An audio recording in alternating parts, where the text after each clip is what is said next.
Hi guys! We are already at the second part of our 10-part video of Guild Kit's box opening. So in this video, we will venture into the sect or church of the Orzhov Guild. In my understanding, the Orzhov Guild is like a group of people or religious figures in Ravnica guilds or Ravnica plane. So the same as from the first video, we can see what we will be getting. Deck box, a 60 card deck, the Orzhov themed, then a symbol sticker, the pin, and the token, plus insert and the life counter. So we will start now. But before that, since again this guild kit doesn't have any surprise in it, so we need to introduce again the box of Mr. Junel Dumlao, and we will get another one of those Commander Legends pack. So this time we will get a Commander Legends 15 card collector booster. So we would like to thank Mr. Junel Dumlao of Ordo Online Hobby and Card Shop for this one. So we will open this one same as from the first video at the last part. And again, we would like to thank Mr. J.R. Shams Precorian of Nisa and Hikaru Shop for providing us the 10 guild kits. So here we open. There. As much as possible, I'm controlling the strength I'm giving to at least preserve the state of the box. So we have here the sticker, so Orzhov symboled. We have the deck box, then we have the insert. So it says here Orzhov Syndicate. So they are like a syndicate or cult in the Ravnica. So Orzhov Syndicate, 4 pillars. First pillar is wealth. Our wealth was the first thing to draw you in, was it not? No need to demur. Our lavish clothes and palatial homes are no accident. We are proud to display our invaluable resources for all to see. We provide for our members handsomely, and those with sharp judgment, such as yourself, can clearly see that many benefits of the attaining good standing with the syndicate. So second pillar is immortality. A higher rank within the syndicate correlates directly to a longer lifespan, as we take care of our own in ways that far surpass the other guilds. If you honor those above you, abide by our rules, and bring value to the guild, you will find yourself richer in more than just material ways. The Obzedat, the highest among us, have achieved true immortality, and one day you may ascend to even that lofty caste. Then their third pillar is influence. Surely you have noticed whose hands truly hold the reins of power in Ravnica. Rather than perform grand displays of leadership, we collect the debts, favors, and information that allow us to prevent or set in motion chains of pivotal events. Though many citizens may not be aware, Ravnica would not be what it is today without the guidance of the Orzhov Syndicate. Respect, the last pillar. As a new member, it is of paramount importance that you show respect to your superiors. Our elegant hierarchy is founded on mutual respect. You will incur trifling debts here and there as you rise to the Orzhov ranks. Repaying them in a timely manner is an essential way to demonstrate your respect. Soon, you will be the one collecting debts from others. So there you go. Then here is our captain of the box. And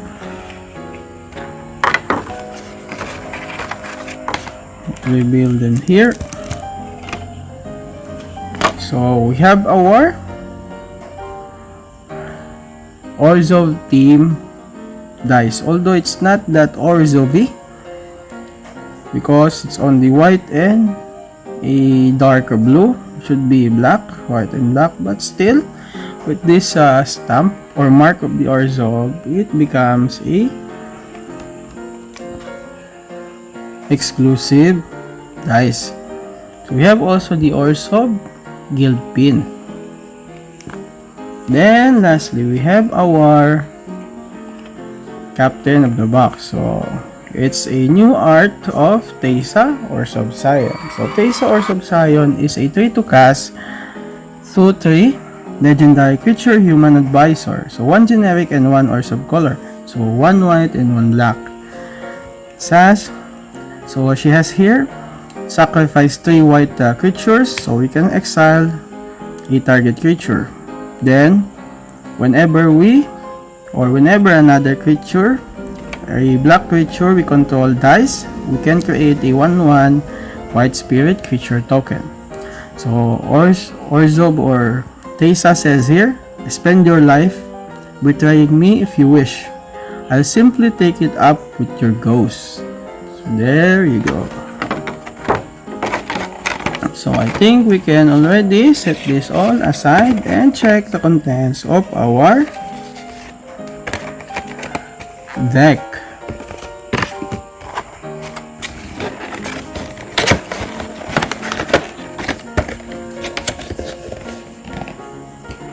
So here we have our deck. First one we saw here is Orzhov Pontiff. So Orzhov Pontiff is a 3-2 cast 1/1 creature human cleric. So 1 generic and 1 Orzhov in color. So 1 white and 1 black. It has the first ability of the Orzhov guilds. So it has the Hunt. So it means when this creature dies, we can exile the card and hunt a creature in the battlefield. So it says also here, when this enters the battlefield or the creature it hunts dies, we can choose one from the 2 abilities. So first ability is creatures we control gets +1/+1 until end of turn, or creatures we don't control get -1/-1 until end of turn. There. The next one we have is Pt.2 Karlov. So this is the current Pt.2 card. So Pt.2 Karlov is a 4-2 cast 2/4 legendary creature human advisor. So it's 2 generic and 1 Orzhov in colors, 1 white and 1 black. It says here, if a creature dying causes a triggered ability of a permanent you control to trigger, that ability triggers an additional time. So somewhat like Panharmonicon ability but in reverse. Also says here, creature tokens we control have vigilance and lifelink. So it could be a good addition to a creature-centric decks. Then it says here, while Kaya is Guildmaster, Pt.2 waits patiently at the center of the Orzhov Web of Power. Then next, another legendary creature, we have Ghost Council of Orzhova. So Ghost Council of Orzhova is a 4-2 cast 4/4 legendary creature spirit. So 2 combination of the Orzhov colors, 2 white and 2 black. So when it enters the battlefield, target opponent loses 1 life and we gain 1 life. Then it has also the ability to pay 1 generic and sacrifice a creature. Then we can exile this card and return it to the battlefield under our control at the beginning of the next end step. Next we have Pontiff of Blight. So Pontiff of Blight is a 6-2 cast 2/7 creature zombie cleric, 4 generic and 2 black. So it has the extort ability, the current ability of the Orzhov guild. So extort says whenever we cast a spell, we can pay the color of the Orzhov, either the white or the black.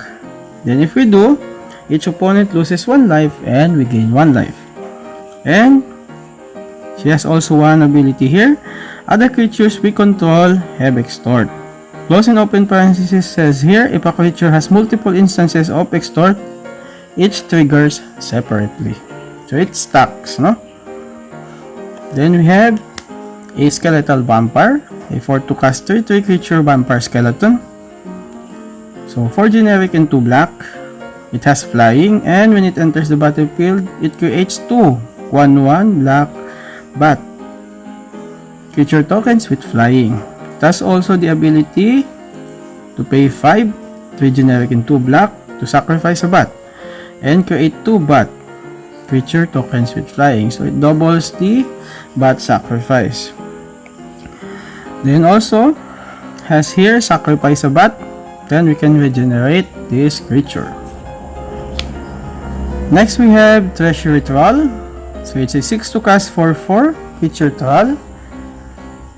So 4 generic and 1 Orzhov colors, 1 white and 1 black. It has also the ability extort. Then when this attacks, we can return a target artifact, creature, or enchantment card from our graveyard to our hand. Next we have a Death Pact Angel, a mythic. So it's a 6 to cast 5/5 creature angel, 3 generic and 1 combination of Orzhov and 1 black. Then has flying, and when it dies, we create a 1/1 white and black cleric creature token. That cleric token has 6 mana to activate, same as the mana cost of this one, and to tap, sacrifice that creature, then we can return this one from graveyard into the battlefield. Next we have Angel of Despair. So Angel of Despair is a 7 to cast 5/5 creature angel. So 3 generic and 2 combination of the Orzhov colors. So it has also flying, and when it enters the battlefield, we can destroy 1 target permanent. So here it says, Razia said, I feel in them a sense of duty and commitment, yet I can feel nothing else. It is as if their duty is an empty void. Next we have a Smothering Fight. So I think this will be our first word also. Fight. So Smothering Fight is a 4-2 cast enchantment. So 3 generic and 1 white. So it says here, whenever an opponent draws a card, that player may pay 2 generic. If the player doesn't, we can create a colorless treasure token with tap, sacrifice this artifact, add 1 mana of any color to our mana pool. So Dasha or Priest says here, I await your donation. So this card, Smothering Fight, already became expensive because of the format commander, because it's widely used also. Second to Mystic Study. So it somewhat has the ability of Mystic Study, but instead of drawing, we got to make a token. So it is a help to those white affiliate decks for ramping also. So there you go. Next we have Ethereal Absolution. So a 6 to cast enchantment, 4 generic and 1 Orzhov combination. So creatures we control get +1/+1. Then creatures our opponent controls get -1/-1. Then it has also the ability to pay 4 mana, 2 generic and Orzhov combination. So exile target card from an opponent's graveyard. If it was a creature card, we create a 1/1 white and black spirit creature token with flying. Then here is Kaya and Teysa. So they talk to each other here in the flavor text. So Kaya to Teysa, time to let the dead be dead. Next we have a Death Norse Knell. So Death Norse Knell is a 7 to cast enchantment. So 4 generic and 3 Orzhov combination. So at the beginning of our upkeep, put target creature card from a graveyard onto the battlefield under our control. Says also, one moment conscious only of a sense of repose. The next moment, hearing the trudge of his own footsteps, he sighed and squinted into the glare ahead. Then after all of those rares and mythic, we have the tokens. I think 5 tokens we have here. So we have 2 spirit, and also it is a spirit, white spirit here.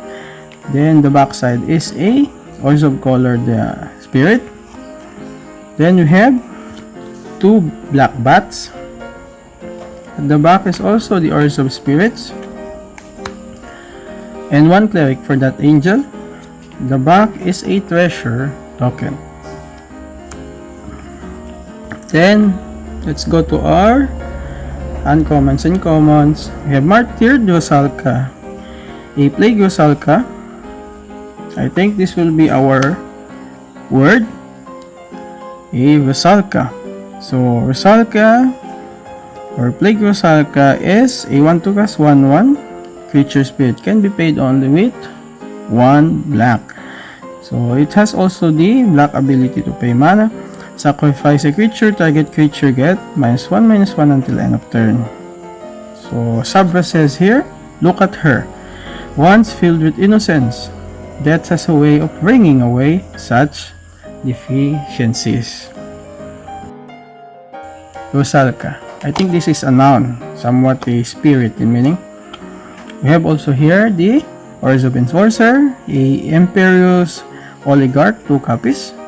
Then we have Pitiless Pontiff, a 2 copies also Biscopa, Guildmage. So unfortunately the Azorius also has the old Guildmage from them, I think. This one we have Ministrant of Obligation, a Sin Collector, a Vindictive Vampire, a Keening Banshee, a Basilica Bellhunt, a Belfry Sprite. Then we are already in our lands. So we have here a set of Orzhov Basilica, so our bounce land. Then a set also of Orzhov Guildgate with 2 copies, or 2 art rather. Then we have the exclusive lands or basic lands. So we have 1, 2, 3, 4, 5, 6, 7, 8. So also 8 planes with the mark of the Orzhov, and also 8 swamp bearing the mark of the Orzhov. Then we have the last set of cards, Orzhov Signet, 2 copies, a Ultimate Prize, a Final Payment, a Orzhov Charm, a Stab Wound, a Mortify, a Pillory of the Sleepless, a 1,000 Lashes, and a split card, Consecrate to Consume or Consume.